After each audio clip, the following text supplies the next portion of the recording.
I think it was probably the 10th tiki drink that we had for the book launch. Should I realize that we should do a second version? And I can't I decide don't what we were going to do, though. I think bowls count as more than one drink, but I don't know enough about scorpions to argue one way or the other. It's one unit of tiki, I believe. It's the primary. That is how And you it is exactly 2 churches high. I remember that much. is high. Yeah, that is absolutely true. We of course are talking about RSA, which we're going to go into a bit later on. We had a phenomenal book launch for Bluenomicon, an incredible compendium of authors from around the world that we got to launch at RSA, and we did a tiki bar book launch, which was pretty fun. My name is Ryan Kovar, Audra Streetman, Mick Baccio, and we're here for Coffee Talk with Serge. We have a pretty exciting list of things we're going to talk about today. Everything from Kim Zetter to Bluesky to a couple other things as well. So join us 30 to 45 minutes, and I think let's just get started. Let's roll clip. Let's go straight into the news.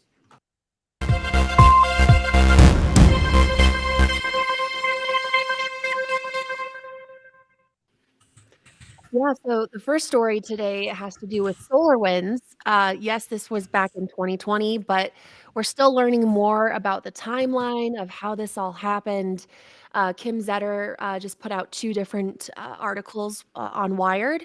One of them is a really comprehensive look at the whole timeline of SolarWinds, which I haven't had a chance to read through the whole thing yet, but I've heard it's very well done, which is not surprising from Kim Zetter. This other article here is about the fact that it was actually 6 months prior to the public disclosure is when the Justice Department first detected the breach, but wasn't quite sure what they were looking at. So this was in May of 2022. They apparently detected unusual traffic coming from one of their servers that was running a trial version of the Orion software suite, which was how this was a supply chain attack through that software. So the DOJ asked investigators at Mandiant to look into this to determine if that server had been hacked. They were seeing external communication with an unfamiliar system on the internet. So SolarWinds was also brought into the investigation at that time, but they looked at their code and didn't see anything, any vulnerability or anything out of the ordinary. So this was back in May 2020. By July, the communication between the investigators and SolarWinds reportedly stopped. And then that next month, the DOJ purchased the Orion system. CISA was notified of that investigation from the start, but the NSA was apparently not notified at all in that process. And when they first publicly disclosed the SolarWinds hack in December, they did not at that time acknowledge the earlier investigation. And it's interesting that the NSA actually didn't learn about the earlier investigation until January 2021. And I believe was critical of the fact that they were not looped into that. There was also Alexi and Palo Alto had anomalous activity in connection with Orion servers earlier in the year prior to December, but they were also unable to effectively identify what was happening. And so, Mick and Ryan, the interesting thing here is, we hear all the time about you detect something, it doesn't seem quite normal. How do you go from that to determining that there's an incident, right? And with SolarWinds, when you're talking about something at that complexity and sophistication and to that magnitude, that's when it starts to get difficult tracing back to how did this all unravel, I guess. I find this fascinating because I had heard rumors during the after SolarWinds broke, like people in the bars had things like this kind of talk about like, oh, I heard that somebody saw SolarWinds, like, because it was a DGA domain. I mean, this was not, my guess is many people actually saw it when blocked it, or at least, apparently at least one. I mean, the traffic was definitely suspicious looking. So it's not shocking to me that it was found. I also have worked incidents where you get to a point and the squeeze is not worth the juice in terms of trying to figure out the root cause. Like you get it as far as you can, and you got to move on to the next thing. You've put in your blocks, you've put in your, you've got them out of the network from what you can tell, and you kind of move on. So it's not shocking to me that this occurred. And, of course, we're never victim blaming. This is it's a very complicated attack that multiple, if Microsoft and Mandiant didn't figure it out right off the bat, then no one is going to be shocked that no one else did either. Like there are in my opinion, and again, Ryan, to echo your point, I'm not trying to dunk on anybody, but like the DOJ is huge. So when you say like the DOJ found this, right? It's like what part of the DOJ and how well resourced and staffed is that part of the DOJ to kind of, like you said, pick this apart, reverse engineer that traffic, or find out how weird it is. Then, building on that, the NSA didn't find out until a little bit after, became public, the investigation started, like CISA was. That's, I mean, I'm not saying, there's failure in communication across government entities when you go GovMill, but there's a failure in communication. There's more time than there is, and it's gotten better, but I think it's just kind of indicative of that. It's just really, hey, we found this traffic. It's really weird. We didn't know anything about it, what to do with it. What, Ryan, 9 times out of 10, you're closing that out as benign traffic if you don't got time to pick it apart. It's usually adware at best or at worst. Right? I'm going to block it and move on. Yeah. We had a saying, Pentagon incident response when I was running that. John Bird was BTS, and he would do the little finger thing, and he didn't mean the Korean band. It was block that something. There you go. Block that signal, I believe you're saying. The interesting thing, too, is that this was coming from a trial of that software, right? They were trialing it, and then they purchased it after the investigation led nowhere, which I guess at that time, if it goes nowhere, what do? Do you not purchase the software? Because at this point, in hindsight, it's 2020, right? There's definitely a hindsight bias. I think it was 2020, wasn't it? Yeah, it's 2020. Yeah. And in hindsight, it's a lot easier to point fingers and say, this was a failure to do this or a failure to do that. And why did you make this decision? But when you don't have all the, pieces of information, it's a lot different when you have to. What I've read, I don't have any fault to blame on personally. I think it's kind of the amount of things you're going through. You see weird anomalous traffic. Like that is the hard part about our job. Like that is just right.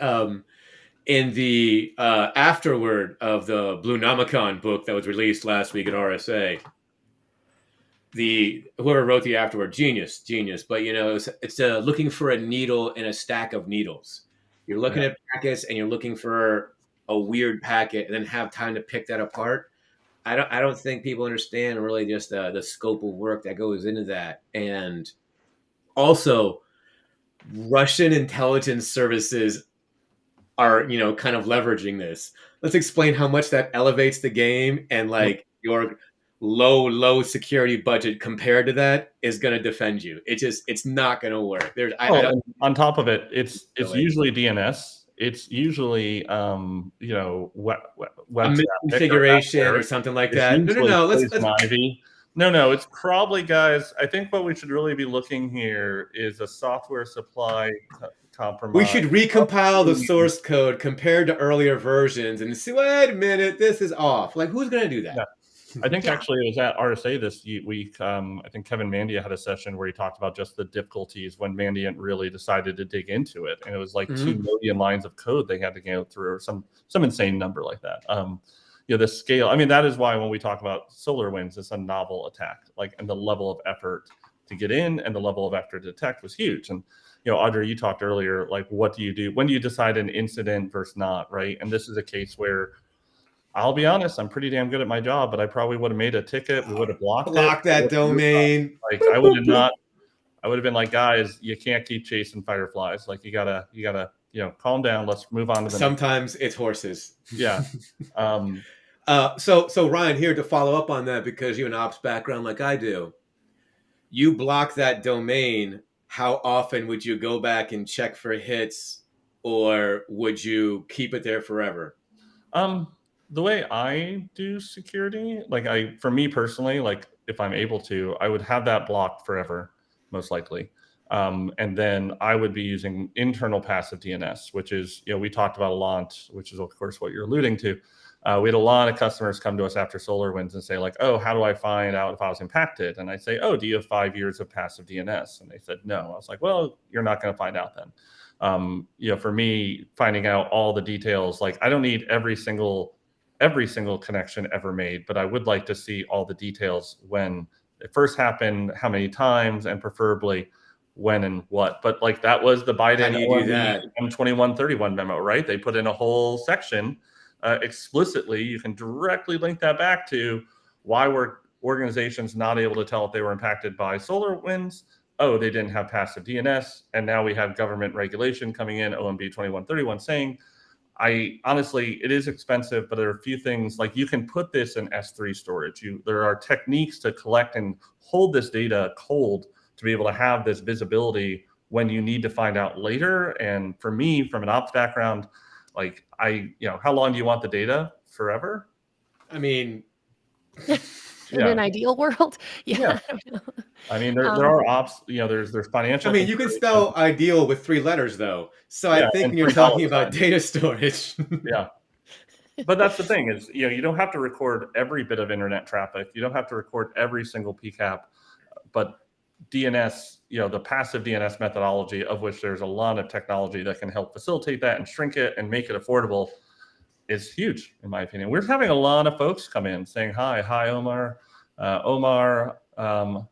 Honestly, Dan, I'm exhausted. Fred Cyrix from Road Trip Program, which is great. Victoria, great to see you. If anyone does have questions, feel free to jump in. Julian, wonderful to see you. Dan Reardon wants to know, are you rested up from Charm? I don't think you're that charming, Mick. What did you do at Charm? Oh, it's just the slog from B-side San Francisco to RSA conference. Then what am I doing? B-sides Charm over the weekend. Then something tomorrow. ThruntCon this weekend. Just that jet set life. Woo! I'm so tired. Wonderful. Then John Bruno, first time tuning in. We actually do this every week, John. Looks like you're coming in from YouTube. So take a look at our back catalog there. We have a whole bunch for you to catch up on. Every other week, we do Coffee Talk with Surge News. And then the week after that, we do interviews. So you got a lot of fun stuff to watch. Audra, what's next in our news? Sure. So this is the ransomware attack affecting the U.S. Marshals Service. CNN's reporting today that they're still recovering from this. It happened in February, and this incident, it affected a network that was used by the agency's technical operations group, which provides surveillance capabilities to track fugitives. So it's unclear if data from that group specifically was accessed, but the Marshals Service did acknowledge that data was exfiltrated in that attack. No word yet on the ransomware group that's behind it, or if there was a ransom demand that was made. But an agency spokesperson said that the most critical tools related to that affected network were restored within 30 days of when they discovered the breach. So I'm curious your take. 30 days to restore the most critical services for an affected network. Is that a good timeline for a ransomware attack? I mean, when we talk about resiliency, what does that mean, right? Is it different for different organizations? Again, this goes back to the DOJ, like, oh my goodness, it's such a huge umbrella organization, right? So the same DOJ where SolarWinds was sitting is not the different part of DOJ where the Marshals Service is. So I think it's so novel in that, 30 days is not great, but 30 days is not bad, considering the size and the scope and what the resources are you have to throw at it. The Jenna McLaughlin was on NPR earlier talking about the specifics on it. And I thought it was amazing that what the technical operations group touches. And, we've talked about ransomware, Audra, forever? Is that how long? I think it's forever. Sounds about right, yeah. Well, I'm going to exfil the data first now, right? That's what the cool kids are doing. So that's a concern. But the operations bit, I think that, given the scope of how big DOJ is and getting those systems back online, the critical ones are there, but I think they're still going to be piecemealing it back together for quite some time. Look at some of the healthcare systems that are hit by ransomware. They're having the same issues. One of the things that I think of, we talked, Shannon Davis did the work on ransomware last year, and we ended up talking to a lot of customers who had ransomware. And for me, that 30 days is crazy, but it really depends on how interconnected the systems are. For example, there was the Irish healthcare system that got impacted by ransomware, and they did get a decryption key, and the decryption key worked. It was slow, but it worked. The problem was, it took just as long. Well, it took longer. It was a 40 years worth of IT infrastructure. So I remember hearing there were like race conditions of like, oh, the X-ray machine now has to send, in order to boot up, the X-ray machine has to be able to connect to a file server, but that file server has to be connected to this other thing in order for that to start. And they don't know the complete order of everything starting up until they start trying to start things up, which causes them absolute problems. So, for me, ransomware, 30 days is pretty crazy. It's also crazy that we're talking about 30 days. I mean, can you imagine like your company just like Splunk not having access to its email for 30 days, or God forbid, our LinkedIn Live and YouTube accounts? I mean, the world would crumble, I tell you. And I guess, should that be part of, we hear about like tabletop exercises, right? I mean, should that be part of your incident response plan, like detailed down to the worst case scenario, we lose access to all of this, here's how we stand it up again? I mean, how far should we be thinking in advance about that? I think that goes beyond incident response into a flavor of crisis management. Yeah, that's fair. Which I think we'll see growing. Right. That makes sense. That's me. Thoughts? I don't know. I just keep waiting for ransomware to end, and it just doesn't seem to. Despite all the research that we've done, I don't understand. It's not working yet. It's all that phishing training we do. I don't understand. It should be working by now. But we've written all the blogs. I don't understand why it's not working, man. What else do we have today, Ms. Audra? So this is actually really interesting. A number of operational technology security vendors, they're partnering to create an open source threat intelligence portal to help with information sharing about threats to critical infrastructure specifically. So we have an article from Cyberscoop, and they're calling the platform Ethos, which stands for Emerging Threat Open Sharing. So some of the firms that are involved in launching this include Dragos, Nozomi Networks, Tenable, Clarity, several more. And this won't be publicly available information, so companies will have to opt in and sign up to the platform in order to see what they're sharing.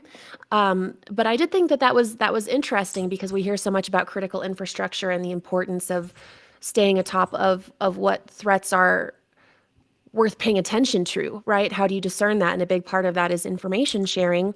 And I know, Mick, you mentioned that the ICS Village is holding Hack the Capitol coming up this month. I think it's May 10th and 11th.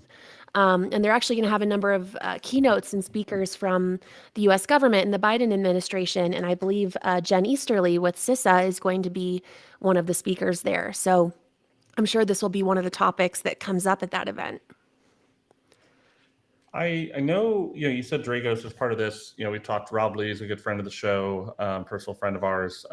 They've had a program for a while called Neighborhood Watch, which was really about this concept of sharing data across enclaves and ICS environments. So having just heard about Ethos, I wouldn't be surprised that this is kind of building on that success. But I think it is an important step forward for these sort of organizations, because they are seeing the same they are seeing the same work, they are seeing the same threats, and they're seeing them on that critical infrastructure. And the nice thing about ICS and OT is both incredibly varied and crazy, but also it's the same sort of attacks coming inbound, and there's only a finite number of adversaries who are advanced enough to truly leverage it. So I think that this is a good step forward. And, in the world where we continue to have new frameworks, it's really great to have more frameworks and more portals. And that's what the world needs: more standards, frameworks, and portals, especially for those big frameworks nerds who sit on NIST boards and IETF engineering things.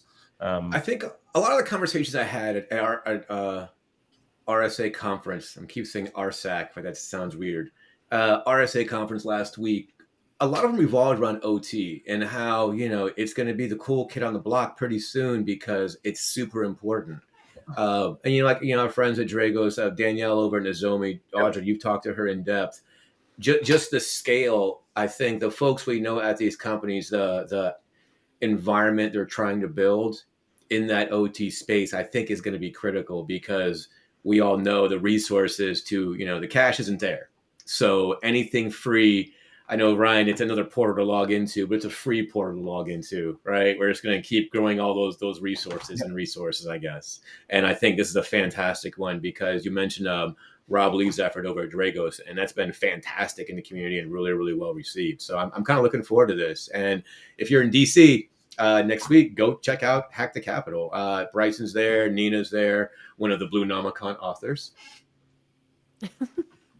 Yep, and we'll talk about Blue Nomicon too coming up, because that was really exciting to see that launch happen. But first, I think we have some more upcoming events to go through, because it doesn't stop with RSA, right? We still have a number of things coming up. The first, Success with Splunk user showcase. And Mick, you are actually a part of this. What exactly can people expect? Tomorrow afternoon, Washington, D.C. at the Marriott Marquis. My understanding is there's no competing conferences that are going on that should interfere. So we're good there. We'll be talking about Splunk. Katie Brown and I will be emceeing for the day. Some folks from IRS coming in to speak about how they use Splunk and just the partnerships and the ecosystem, like we mentioned earlier, that we're trying to build to keep the space secure. Yeah, and then just a couple days after that is another event that you are very involved in Baltimore, which is where you're from. So what's that all about? So ThruntCon is the annual gathering of the threat hunters, the Thrunters. This year it's a 2-day thing we're doing at a Magic Bar. Rule on ThruntCon is just generally everyone talks, everyone has a voice. Just tell me a story, tell me something. So it should be a good time. A lot of really, really incredible folks coming in, especially ones from Texas who, from my understanding, are cycling to Baltimore. There we go. That'll be good. And then we have the State of Security webinar where Mick and I will do a tap dance around the recently released report. I'll actually I'll be back in Texas for that. So that's good because I'll be in Europe for a little while. But yeah, join Mick and I. I think there's some information on that coming out soon in terms of registration, but usually a good time. And then we roll pretty quickly into .conf, which is Splunk's big global conference. We have a whole bunch of surge talks. There's going to be a lot of things there and copies of Blue Nomicon. If you did not get a copy of Blue Nomicon at RSA last week, I guarantee we will have a copy or two at Conf. I can guarantee it. But what is this Blue Nomicon thing? That's what I don't know. I don't know, Audra. Blue Nomicon? Well, you'll have to wait until later in the show to find out, right? So good. So good. You have to stick around.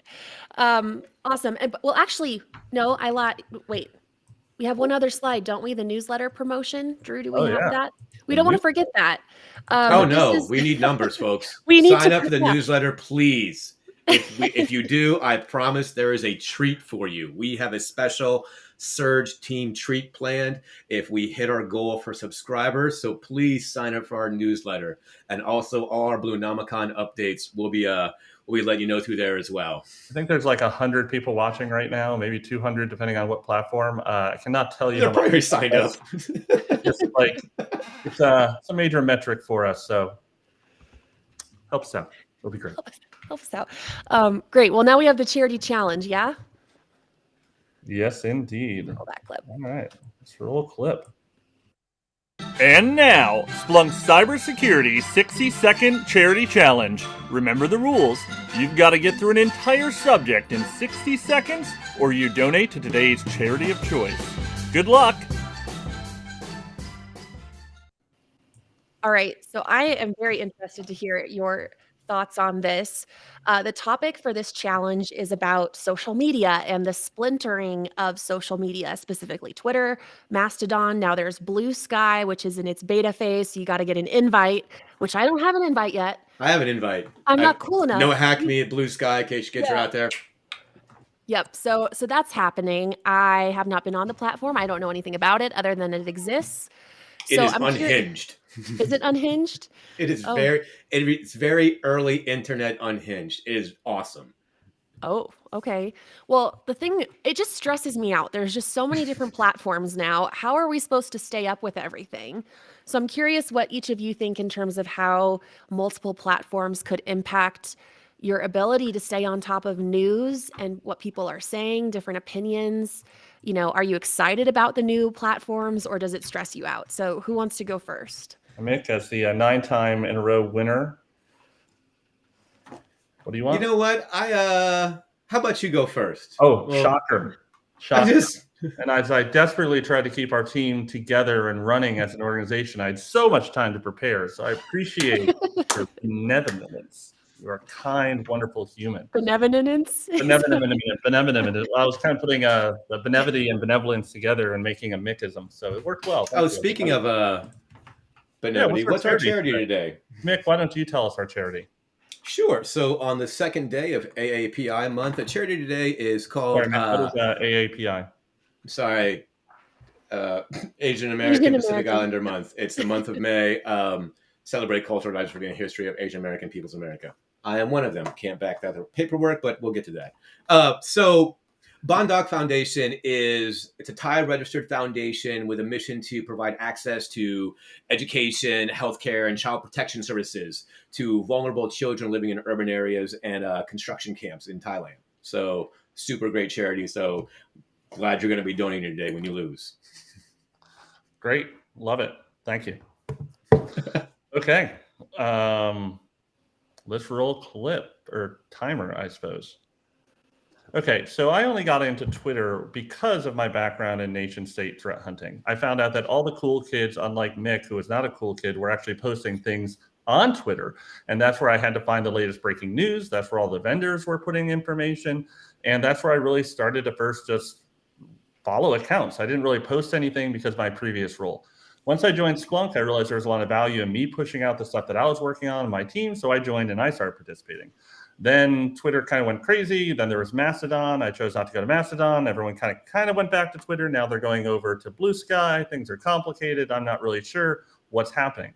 All I know is this is very, very similar to me of the different chat clients that came out. Like, I don't know which one I'm supposed to be on. Is it Discord? Is it Slack? Is it Signal? Is it WhatsApp? I can't keep them all track. And I'm probably just going to stay on Twitter until someone tells me to go somewhere else. And that someone will probably be my good friends who are much younger or Mick. All right. Mick, do you want to go? Sure. Let's declare me the winner now. No. Okay. So, in a world of cybersecurity, increasing threat intelligence sources can have a butterfly effect. By broadening the scope which we gather information about potential threats, we can get a more comprehensive understanding of the risks that we face. Just like each Wu-Tang member had their own strengths, each intelligence source brings its own strengths to the table. For example, one source might specialize in monitoring social media signs for targeted phishing. Another might be doing better malware signatures. One might strictly focus on ransomware. But combining these sources, we create a more complete picture. In the same way Wu-Tang members like Meth and Ghost went on to achieve individual successes in their careers, individual threat intelligence sources can also provide great insights. So, but expanding them is great, but keeping them together is also great. So just like our bonds, let's diversify the benefits, our threat intelligence feeds. And then remember, while Wu-Tang is for the children, threat intelligence is for the eager. All right. Okay. Was not expecting that comparison, but you did a good job, Mick. Does anyone watching have an opinion on who won that challenge? Audra, I want your opinion. Knowing that you hate Wu-Tang. I didn't say that. Why do you hate Wu-Tang? It's on Twitter. Audra Streetman hates Wu-Tang. That's the entire account. So brave, Audra. Ryan just doesn't want to accept if he has lost again because it would be quite a streak at this point. Show is over. We are going home.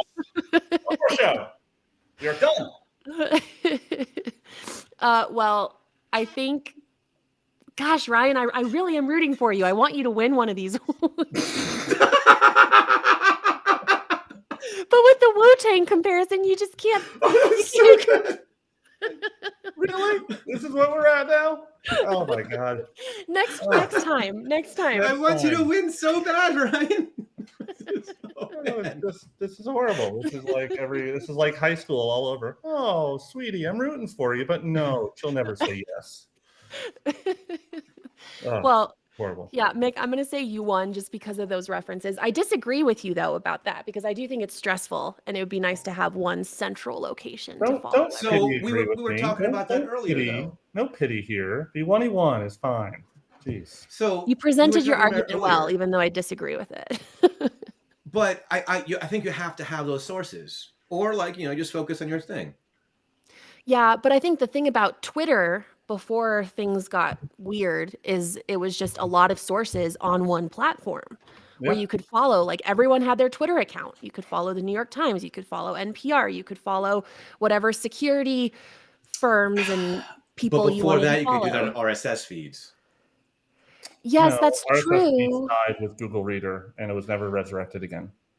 But, and I also appreciated with Twitter, you could set alerts so that when someone you wanted to follow, when they tweeted, you could get an alert. And that really helps you stay on top of things. And it's the same in news, right? Like in newsrooms, that's how they stay up to date with breaking news. It's no longer a press release, it's a tweet, you know? Well, I mean, we had presidential basically decree, right? Like, Chris was fired via tweet.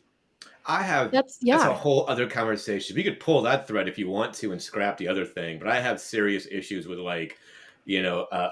governance by tweet or governance by social media. It's just nope. Yeah, it's a lot. It's a lot to follow. It's a lot to track. And then before you know it, your life revolves around social media and what people are saying. And then what? So we were talking before the show started about, us dinosaurs can remember chat clients like trillion. Yeah. And you can combine, your ICQ, your instant messenger, your Yahoo Messenger, your MSN chat, all in one place. But because of the way social media is now, it's not messaging, it's missives. So there's no app for that, is there? Can anybody in the audience or anybody watching think of something that kind of like is this generation of that chat client? I just can't think of I don't know, Mick. The audience is too busy feting you for your Wu-Tang references. Although I did have a comment on my boring background. I'm in a very weird hotel with lime green walls, so I chose to go for the virtual. So obviously that was it. Homage to Bianco. Yeah. Cool. All right. Let's go into our deep dive before we go much further. And now we talk about things that just happen to be on our minds with who's ever here, because we made this up before I knew who'd accept my meeting invite. It's true. All right. Now we can talk about Bluenomicon. Man, I'm over it now. You're over it now. And, I don't care about Mick anymore. So. That was so last week. Fine. Yeah, well, last week was busy. I'm glad we got through all of it, and I feel like it went really well. We had I don't know if you heard that growl. My new dog. I adopted a dog. Okay. Anyway, back to RSA.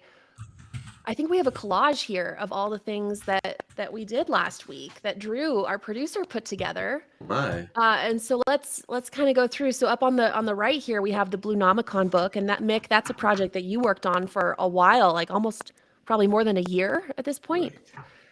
Yeah. The first email, I remember Ryan and I chatting about this. Like the first email was December of 21. So I know we had brought it up before that. And just thinking about between December 21 and now, all of the incidents that we've responded to, all the things that have come up and gone on between that, I'm really happy with the team, how we pulled together to pull this off. Yeah, and we had a number of authors that were present at RSA that were able to help with the book launch and signing some of the books, which was really exciting at the Splunk booth. So we have a photo there on the left of some of us with the books and signing those. Mick, did you feel very important signing books? Was that? I felt tired signing books, and I don't know how actual authors do it. I started misspelling my name. Yeah, I was standing next to John DiMaggio, and one of the folks from WeSys came up because he brought some copies of his book, The Art of Cyber Warfare, to sign and give away, which I thought was fantastic. And thank you, John, and the folks over at Analyst One for letting him do that. And hey, make it out to WeSys chapter. All right. And he just stares like WeSys, W-I, and he knows the letters. It's just, and the same thing, like Mick turned into Nick, like the M and N got really weird looking. And I was like, I can't cross this out and start over. I could see why they have auto pens. I can see that. Sense. It's Yep. Yeah. And the luau, I think, was my favorite part. It was not conducive to photography. but it was a great time. Wendy Nather came out. Liz stopped by for a while. Jamie, Nicole. Like, there was a bunch of folks there. Rick Holland was there. Yeah. A lot of the authors who were in town were able to make it, which was great. And we had we gave out here sometimes. Jamie Williams, Wendy, Nicole Beckwith. They were all on the panel along with you and I, and that was great.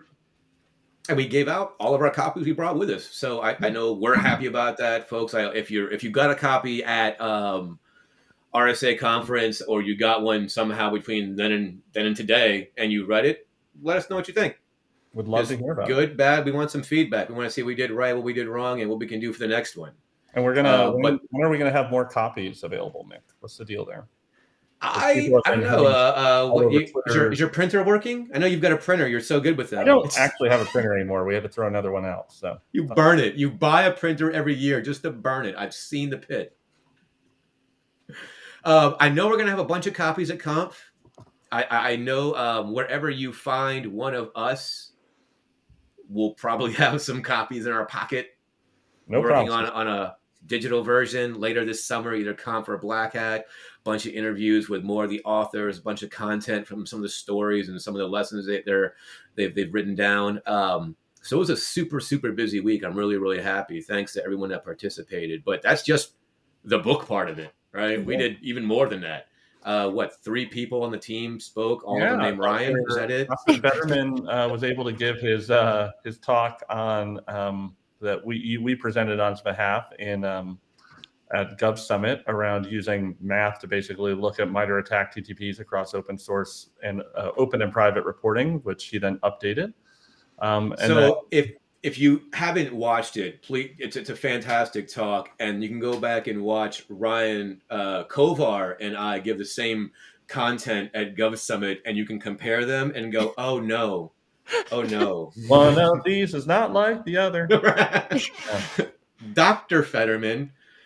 Oh gosh, and then these two. That's how that works. I still think Dr. Fetterman cried when I described one of his visualizations as data crochet. So it was the best I could do, though. It was. Well, Ryan, you also presented. You also presented David Bianco's research, or. Yes, I am the Tanya Harding of Splunk. That's a real nice presentation you got there. It'd be a shame if someone gave you a medical. It's just we present, boss, and you're so good. Just do it for me. That's what I want. Yeah, notice me, senpai. So, David, unfortunately, our beloved David Bianco had a small medical procedure. He was unable to travel to RSA, so I've been involved with his research from the beginning, although I'm not taking any credit for it. That was all David and the team that he had working with him. And I was able to present it on his behalf. And we had some really great feedback, had some challenging questions that I appreciate, because it means people are watching and listening, which is good. And I highly recommend, maybe we'll be able to put those in the comments if our lovely little our elf in the background is able to put those in. We'll put those in the LinkedIn comments. But Audra, I believe you also were able to present. Closed out RSA for us. Closed it out. Yeah. The last talk on the last day, I presented. 50% of all the RSAs you've attended, you've had a talk accepted. Is that correct? Yeah. It was very exciting to be accepted to speak about this, because it's something I'm very passionate about, and that's getting more truly entry-level jobs in cybersecurity and helping with how do you draft a job posting in order to diversify your candidate pool, right? And that was something, Ryan, that you worked with Lillian Tang on. And Lillian is here in the collage. She works at Capital One. And she worked with you to help put the job posting together that I applied for in order to seek diversify your candidate pool and find people from different backgrounds, maybe career changers, people that bring their own skill sets. And so Lillian spoke from the perspective of a hiring manager and how to approach that. And then I spoke from the perspective of a job applicant and what I learned from my experience of trying to get my first job in cybersecurity. So it was a really fun talk. I enjoyed putting it together, and I was surprised we had quite a few people show up, which was nice since it was at the end of the conference. So hard on the last session of the last day, and you still had a pretty good showing, which was awesome. Yeah. Audra, what would you now that you've spoken at RSA, do you have any feedback for people who are putting in talks for RSA? Well, I think RSA is a great conference in the sense that they're looking for technical content, they're looking for technical research, but they're also looking at hiring and the job point of view. So if you have anything that relates to efforts with diversity, equity, and inclusion, or with taking a different approach to how you're hiring or training employees, I think that could be a really great talk that would do well at RSA. So it's nice that they have both of those components. If you're submitting a talk, you can go either way with how you approach it. I found I've never successfully been able to have a talk accepted at RSA. I just have a team member who ran into a bit of an accident, so I was able to speak. But I know one of the big things I found, I've given a sponsored session, and one of the things I know they talk about a lot really is focusing on the practicality. Like, what do you do today from the conference? What do you do tomorrow or next week? What do you do next month? So that was one other part. That's kind of some of the big things I took away. So diversify your bonds, your hiring pool, but not your threat intelligence source feeds. I don't understand, Audra. You're confusing me. You can diversify. It's just, how do you put it together in a way that you can actually digest it? Because if it's too complicated, I'm not going to read it. I'm not going to see everything. Look, I got to be honest. If any one of the three of us thought of that, we are starting a business. We are getting serious. Let's do it. Out. No. We are out of here. No, you're all staying and working in perpetuity. That's the rule. I told you. Did you not read your contracts? Joke's on you. I can't read. So I know. I've read your emails. So with that, Omicron has comics. Yeah, we do. We have the best comics. They are awesome. I think that's it. Now we're coming back next week. We have some interviews. Do we have that listed yet? Do we have that locked in? Who's our interview next week? Or will that I think we have domain tools coming up, don't we? Right, we do. Domain David tools, Bianco? David Bianco about his research, which was out looking at 5 billion certificates. So with that, look forward to that every Tuesday at 11 a.m. Going back to that first question, 11 a.m. Pacific time, but you can find our back catalog on YouTube. We're on LinkedIn, I believe Discord, and yeah, find us there. But this was wonderful. It's great seeing you two again. And Drew, why don't you take us away? You can find me on Bluesky. No, you can't. No one cares. No one cares. Drew.